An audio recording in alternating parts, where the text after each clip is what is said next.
As the UAE was serious when it raised its right hand for peace, it is also serious in investing in this peace for the goodness of its people and the region. And very quickly, the season of harvest has arrived. A collaboration, agreements, promising ones in many sectors, in finance, economy, and even businesses. Investments here and industries there, and even manufacturing, and many ambitions for collaborations that will come back with goodness on both countries and the region, away from show-offs. Today, we follow up the results of the arrival and the visit of the UAE delegation to Israel, and what will be announced about at the end of these conversations. And with us here in the studio, ladies and gentlemen, is Dr. Aráel Mרגlית, the founder and executive chairman of JVP and Mרגלית Startup City. Welcome, Doctor. Ahlan wa sahlan. After New York, Doctor, and London, Milan, Paris, Berlin, Jerusalem, right now, at the present, we're here in Dubai. Why in this destination? For us Israelis, after reaching New York and London and Paris and Asia, the place that we were longing to reach for a very long time is so close to home, which is our own region, which is our neighboring countries. And for us to be able to come to an Arab country which is leading business the way the United Arab Emirates is leading is such an important moment. It's so moving for us that we are hoping to be able to do together something that is grand. Under the leadership of Mohammed bin Zayed and Khalifa bin Zayed and Mohammed bin Rashid here in Abu Dhabi and Dubai, we are hoping to be able to bring together not only political leaders, but also business leaders. And the content of peace can be given by the entrepreneurs after the politicians have signed and given us the way. Dr. Aráel, that's a wonderful answer. There are a lot of areas where we cross paths here, one of which is innovation, a language that we speak loudly here in the UAE. And in terms of that, can you tell me how important is innovation today, not only for businesses, but for the sake of survival, human survival and advancement survival? I think that we see that after COVID, after the pandemic, after the world has undergone major challenges, some new themes and new concepts need to be brought forward, and innovation is such an important part of it. Healthcare. We can no longer just work with watching people's health in the large medical centers. We need to use technology in order to come to their homes, in order to monitor their capabilities. Food and food security. One of the things that is moving us in what you are doing here is taking food and agriculture to the next level. Not only to the 35,000 farmers that exist in the UAE that are looking for a living, but also for the region, using food security, water, drip irrigation, alternative protein, in order to feed people, because so many people in our region are looking for food and looking for a future and hope.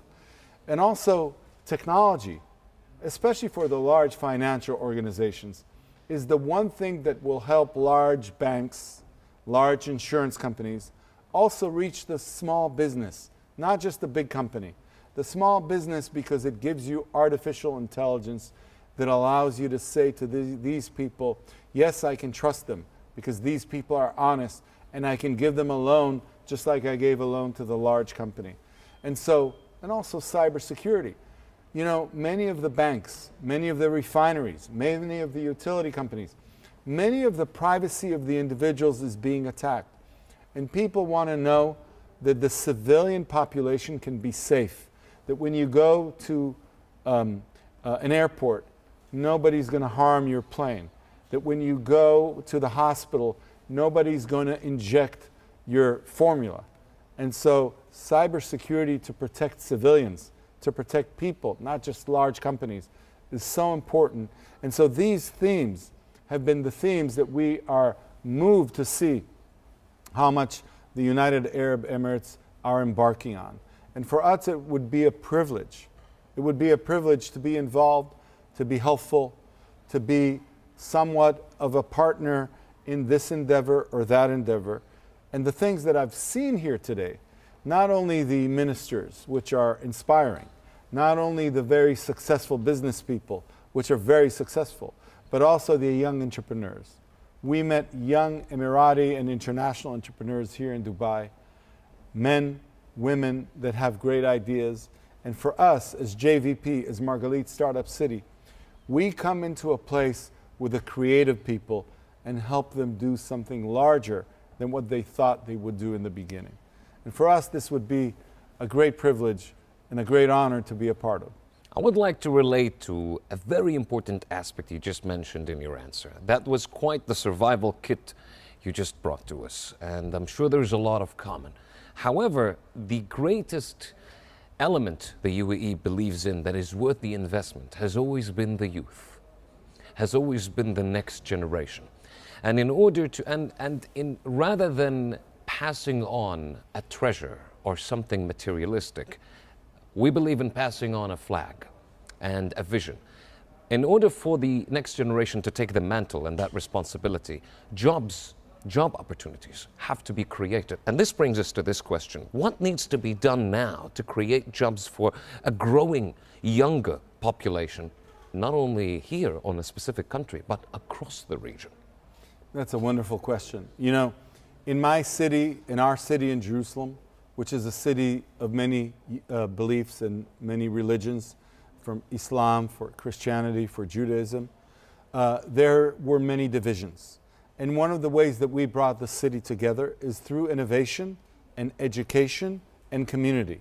And we are very active within the young community, both Jewish and Arab, which are sometimes underprivileged, because not everyone is privileged. And the way we brought them into the scale of jobs and hope is through education and innovation, allowing young Arab students, young Jewish students to come together after the hardship and to be able to be part of the creative society. And I think that for now, so many of the young people in our region are educated, have gone to university, have gone and are doing something interesting, and they want a chance because people cannot make it alone. They need a chance. A generation needs a chance. You know, my generation received a chance when we had a leader, Yitzhak Rabin, may he rest in peace, which gave a calling to my generation, come and innovate and do something grand for your country. Now we say, come and innovate and let's do something grand for our region. Because our region needs jobs, it needs food, it needs healthcare, it needs to use the creativity of the young people for the embetterment of the jobs and the security of people around the region that want hope, that want to be part of their creative society and want to make a living and want to have a family. And I think that for many of these people, it is our responsibility, especially a place that's so successful like Dubai or Abu Dhabi. One of the things that is moving us to see you is how large you are across the region. You are a small country, but you are ambitious, and you are large traders. You are ancient traders. It is in your history. And we are looking at your capabilities and we say, wow, such a small country. A city is built in a few years to a level that has never been before. But not only that, when you have a project here in insurance or insurtech, or when you have a product here in healthcare IT for hospitals, one of the things that we are impressed, you are reaching 3 billion people yourself in sort of a regional effort. So for Israelis, while we sell in North America or in Europe or in the eastern part of Asia, we want to be part of this region. And sometimes you need strong partners to be able to understand your region slowly.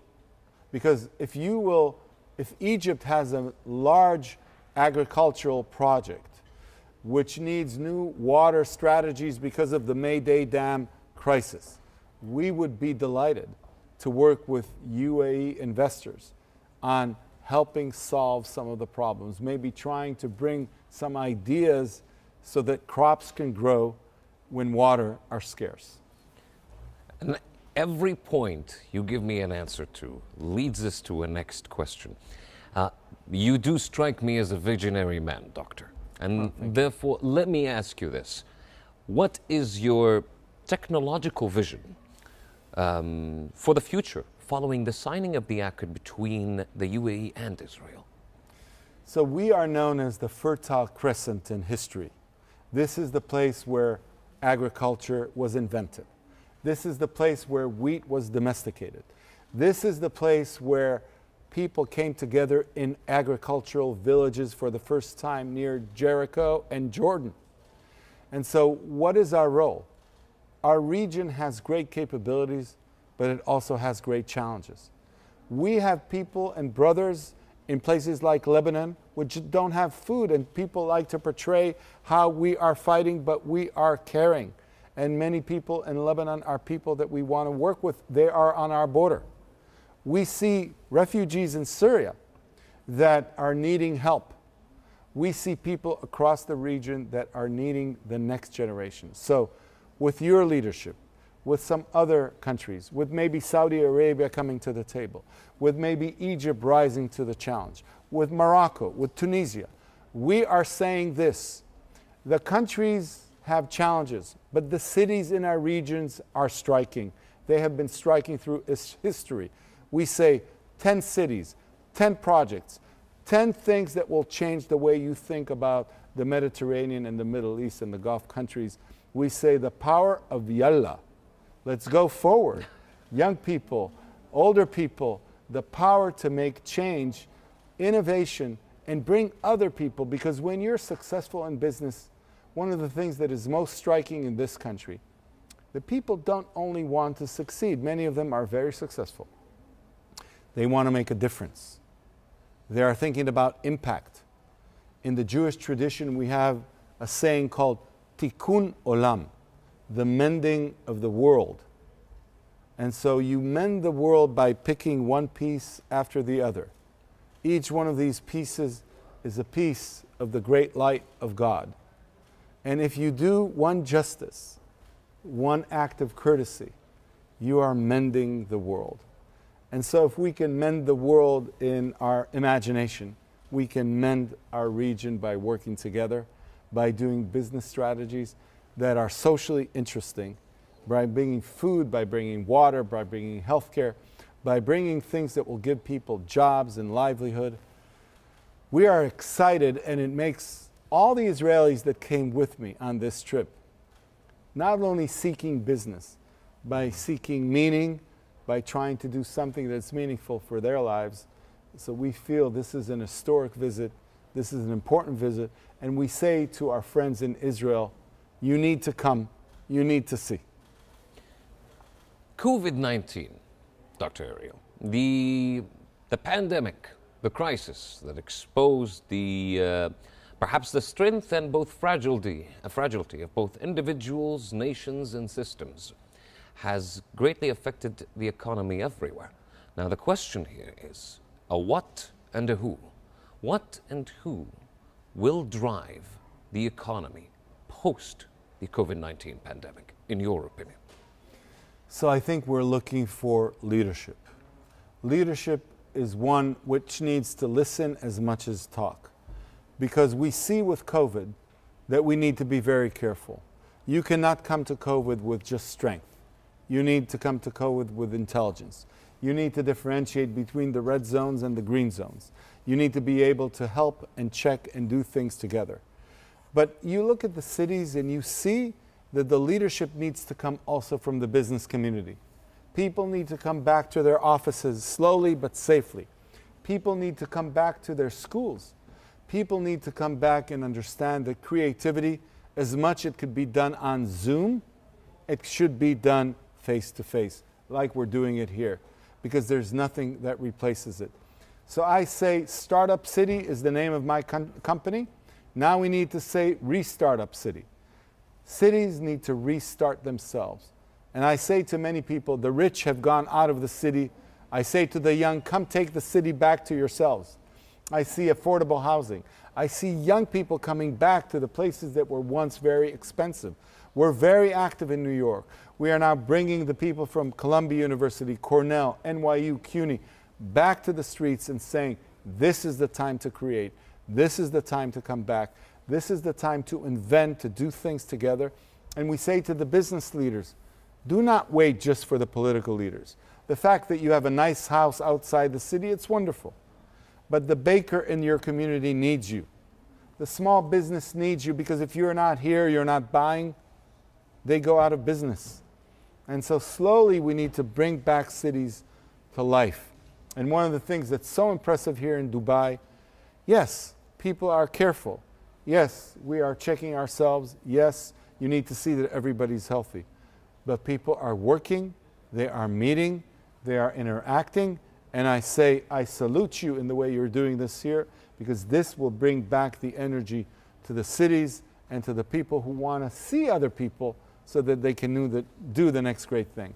Dr. Aráel, this fusion, this unification, this accord, which sectors of the economy do you believe is going to benefit the most from the Israel and UAE normalizing relations?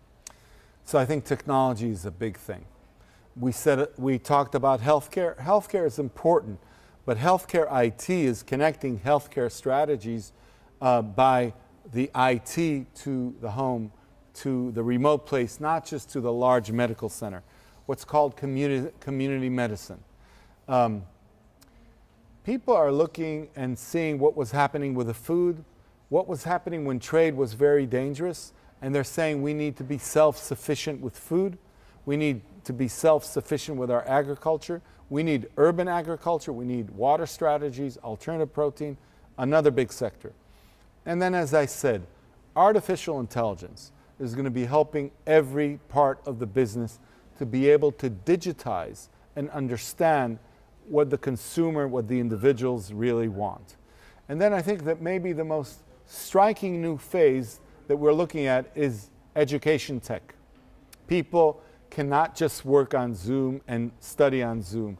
You need new strategies in education, like you have computer games, like you have experience, like you have different things that you're doing. And I think education used to be about text, text, text, text.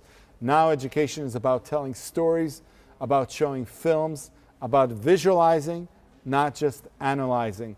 And I think that if people can participate in what they're learning, they become much better students, and they identify with what they're learning. So this is another big theme that I think we all need to think about and bring the next generation of technologies. Dr. Aráel, this interview is like reading a book, and as much as I am introduced to your vision, as much as I am introduced to how do you define the world, it makes one really believe that the world is bigger than what they perceive it to be, and all it takes is to meet someone new or go and venture to a place you've never been before. Therefore, I'd like to ask you, you are a leading entrepreneur, Doctor. Thank you.